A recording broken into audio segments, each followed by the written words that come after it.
پھر جب وہ دونوں ان دریاؤں کے سنگم پر پہنچے تو اپنی مچھلی بھول گئے۔ پھر اس مچھلی نے دریا میں سرنگ کی طرح اپنا رستہ بنا لیا۔ جب آگے چلے تو موسیٰ نے اپنے شاگرد سے کہا کہ ہمارا کھانا لاؤ، اس سفر سے ہم کو بہت تکان ہو گئی ہے۔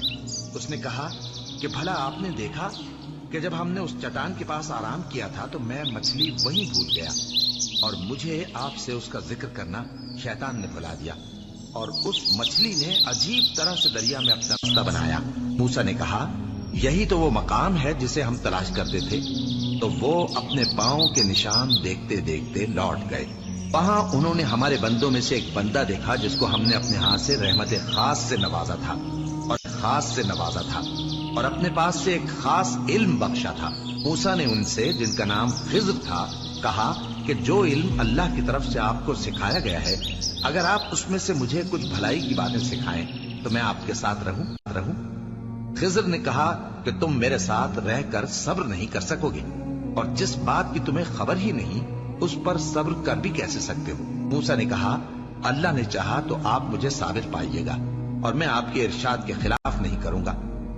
خضر نے کہا اگر تم میرے ساتھ رہنا چاہو تو شرط یہ ہے مجھ سے کوئی بات نہ پوچھنا جب تک میں خود اس کا ذکر تم سے نہ کروں۔ تو دونوں چل پڑے، یہاں تک کہ جب کشتی میں سوار ہوئے تو خضر نے کشتی کو پھاڑ ڈالا۔ موسیٰ نے کہا کیا آپ نے اس کو اس لیے پھاڑا ہے کہ سواروں کو غرق کر دیں؟ یہ تو آپ نے بڑی عجیب بات کی۔ خضر نے کہا کیا میں نے نہیں کہا تھا کہ تم میرے ساتھ صبر نہ کر سکو گے؟ موسیٰ نے کہا کیا آپ نے اس کو اس لیے پھاڑا ہے کہ سواروں کو غرق کر دیں؟ یہ تو آپ نے بڑی عجیب بات کی۔ خضر نے کہا کیا میں نے نہیں کہا تھا کہ تم میرے ساتھ صبر نہ کر سکو گے؟ موسیٰ نے کہا کہ جو بھول مجھ سے ہوئی اس پر مواخذہ نہ کیجیے اور میرے معاملے میں مجھ پر مشکل نہ ڈالیے۔ پھر دونوں چلے، یہاں تک کہ رستے میں ایک لڑکا ملا تو خضر نے اسے مار ڈالا۔ موسیٰ نے کہا کہ آپ نے ایک بے گناہ شخص کو ناحق بغیر قصاص کے مار ڈالا، یہ تو آپ نے بری بات کی۔ خضر نے کہا کیا میں نے نہیں کہا تھا کہ تم سے میرے ساتھ صبر نہیں ہو سکے گا؟ انہوں نے کہا کہ اگر میں اس کے بعد پھر کوئی بات پوچھوں یعنی اعتراض کروں تو مجھے اپنے ساتھ نہ رکھیے گا کہ آپ میری طرف سے عذر کے قبول کرنے میں حد کو پہنچ گئے ہیں۔ پھر دونوں چلے، یہاں تک کہ گاؤں والوں کے پاس پہنچے اور ان سے کھانا طلب کیا۔ انہوں نے ان کی ضیافت کرنے سے انکار کیا۔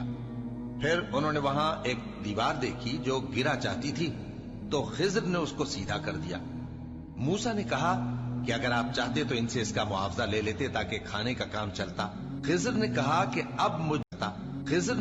کہ اب مجھ میں اور تم میں علیحدگی، مگر جن باتوں پر تم صبر نہ کر سکے میں ان کا تمہیں بھید بتائے دیتا ہوں کہ وہ جو کشتی تھی غریب لوگوں کی تھی جو دریا میں محنت کر کے یعنی کشتیاں چلا کر گزارا کرتے تھے، اور ان کے سامنے کی طرف ایک بادشاہ تھا جو ہر اچھی کشتی کو زبردستی چھین لیتا تھا۔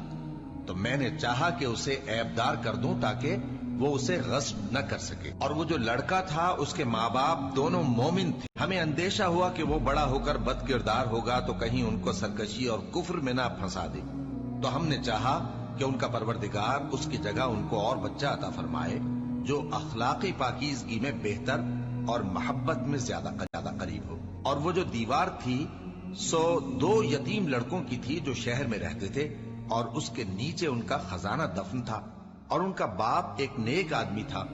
تو تمہارے پروردگار نے چاہا کہ وہ اپنی جوانی کو پہنچ جائیں، اپنا خزانہ نکالے۔ یہ تمہارے پروردگار کی مہربانی